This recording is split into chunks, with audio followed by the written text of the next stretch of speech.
दोस्तों आप सभी का स्वागत है आपके अपने YouTube channel study today with Viplav में। तो फ्रेंड्स आज की इस वीडियो में हम क्लास 12 इकोनॉमिक्स यानी कि अर्थशास्त्र से कुछ अति लघुत्तरीय प्रश्न देखेंगे जो एग्जाम के लिए बहुत ही इंपॉर्टेंट है। देखो ये सारे के सारे क्वेश्चंस एग्जाम में सीधे उठ के आएंगे क्योंकि इस बार देखो अधिकतर क्वेश्चंस जो है टर्म टू एग्जाम में अधिकतर क्वेश्चंस जो है मॉडल सेट से ही आ रहे हैं। मॉडल सेट से ही अधिकतर क्वेश्चंस आ रहे हैं, इसलिए मैं आप लोगों के लिए जो है सेट 1 से 7 अति लघुत्तरीय प्रश्न लेकर आया हूं। इस वीडियो को कंप्लीट देखिएगा, वीडियो को लाइक करके सभी दोस्तों में शेयर कर दीजिएगा।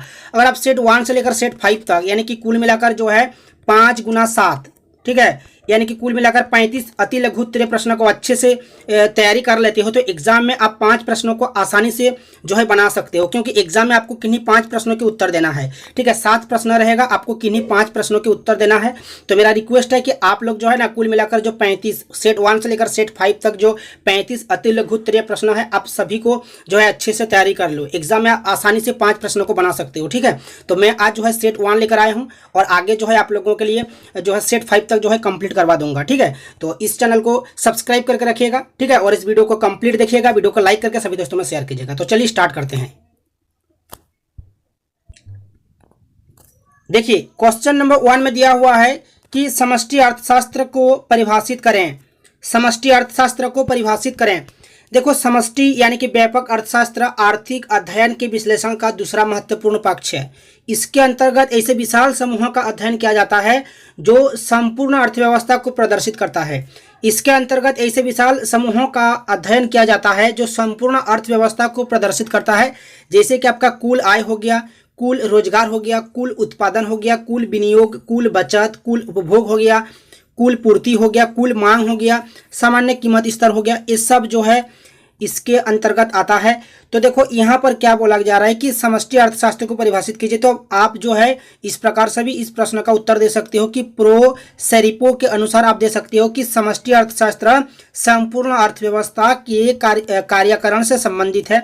आप अगर यहाँ तक लिख दोगे तो आपको यहाँ से 2 नंबर मिल जाएगा। आपको क्या लिखना है कि समष्टि अर्थशास्त्र संपूर्ण अर्थव्यवस्था के कार्यकरण से संबंधित है, यहाँ तक आपको लिख देना है। इसके अलावा आप जो है प्रो शुल्ज के अनुसार भी लिख सकते हो। प्रो शुल्ज के अनुसार अगर आप लिखोगे तो इस प्रकार से आपको लिखना है कि व्यापक अर्थशास्त्र का मुख्य यंत्र राष्ट्रीय आय विश्लेषण है, ये आपको लिख देना है। व्यापक अर्थशास्त्र यानी कि समष्टि अर्थशास्त्र का मुख्य यंत्र राष्ट्रीय आय विश्लेषण है, यहाँ तक आप लिख दोगे तो यहाँ से भी आपको 2 नंबर मिल जाएगा। क्लियर है। नेक्स्ट देखिए, नेक्स्ट है आपका कि विनियोग को परिभाषित करें। विनियोग को परिभाषित कीजिए। तो देखो विनियोग यानी कि निवेश, इन्वेस्टमेंट, पूंजी निर्माण की प्रक्रिया विनियोग है, ये आपको याद रखना है। पूंजी निर्माण की प्रक्रिया विनियोग है, अर्थात पूंजी की स्टॉक में जो वृद्धि है वही विनियोग है। तो आप इस प्रकार से लिख सकते हो कि पीटरसन के अनुसार आप लिख सकते हो कि निवेश में, इन्वेस्टमेंट में उत्पादन के टिकाऊ यंत्रों, जो हम इन्वेस्टमेंट करते हैं, निवेश करते हैं उत्पादन के लिए, उत्पादन के टिकाऊ यंत्रों, नए निर्माण तथा स्टॉक में होने वाले परिवर्तनों के खर्च को शामिल किया जाता है।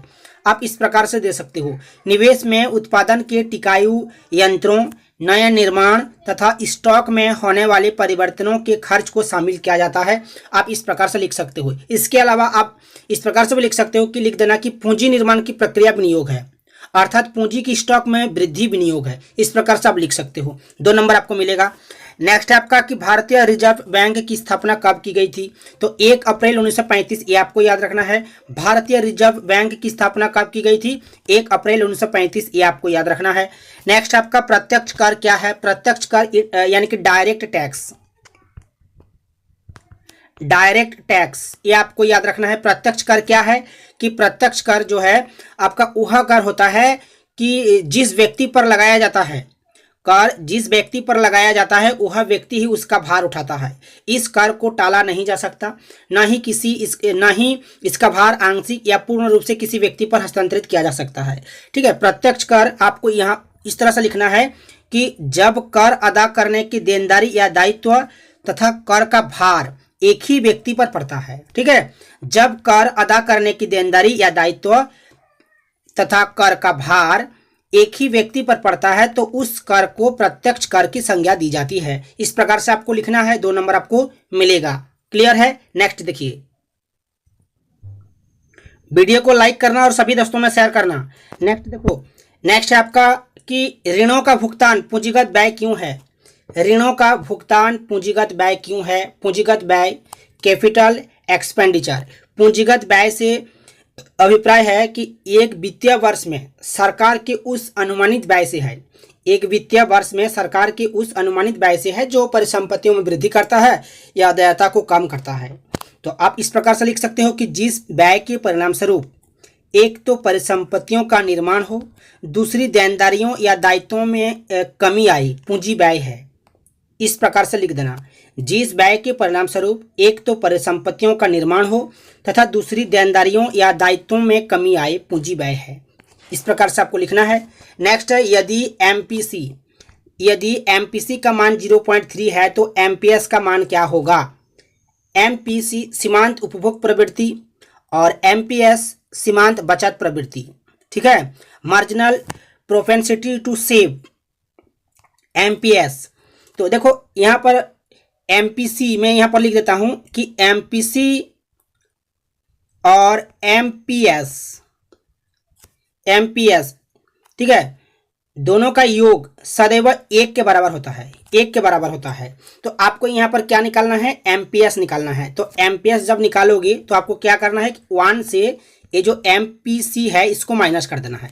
देखो एमपीएस निकालने के लिए बोलेगा तो आपको क्या करना है, 1 से एमपीसी को माइनस करना है। तो 1 लिख देना और एमपीसी का मान है 0.3, 0.3 को माइनस करेंगे तो 0.7 जो है आपका आंसर आ जाएगा। तो ये आपका राइट होगा। ठीक है, यहाँ से आपको 2 नंबर मिलेगा। नेक्स्ट है देखो, बंद अर्थव्यवस्था से आप क्या समझते हैं। बंद अर्थव्यवस्था से आप क्या समझते हैं। बंद अर्थव्यवस्था आय अथवा उत्पादन के संतुलन स्तर का निर्धारण एक बंद अर्थव्यवस्था के संदर्भ में अवधारणा है। आय अथवा उत्पादन के संतुलन स्तर का निर्धारण एक बंद अर्थव्यवस्था के संदर्भ में अवधारणा है। आप इस प्रकार से लिख सकते हो। देखो यहाँ से लिख देना कि एक बंद अर्थव्यवस्था वह अर्थव्यवस्था होता है, एक बंद अर्थव्यवस्था वह अर्थव्यवस्था होता है जहाँ विदेशों से कोई कारोबार नहीं होता है। आपको ये लिख देना है, जहां विदेशों से कोई कारोबार नहीं होता है, बंद अर्थव्यवस्था होता है। ठीक है, इस मान्यता के आधार पर एडी के एक संगठक शुद्ध निर्यात को छोड़ दिया जाता है। इस मान्यता के आधार पर एडी के एक संगठक शुद्ध निर्यात को छोड़ दिया जाता है। इस प्रकार से आपको लिख देना है। ठीक है, यहाँ से आपको 2 नंबर मिल जाएगा। तो ये थे 7 अति लघु उत्तरीय प्रश्न। ठीक है, ये सारे के सारे क्वेश्चंस एग्जाम के लिए बहुत ही इंपॉर्टेंट है। एक बार में याद नहीं हुआ तो इस वीडियो को दोबारा देख लीजिए और इस वीडियो को लाइक कीजिएगा और सभी दोस्तों में शेयर कर दीजिएगा। और इस चैनल में जुड़े रहने के लिए चैनल को सब्सक्राइब करके रखिएगा। तो मिलते हैं नेक्स्ट वीडियो में, तब तक के लिए बाय। जय हिंद, जय भारत।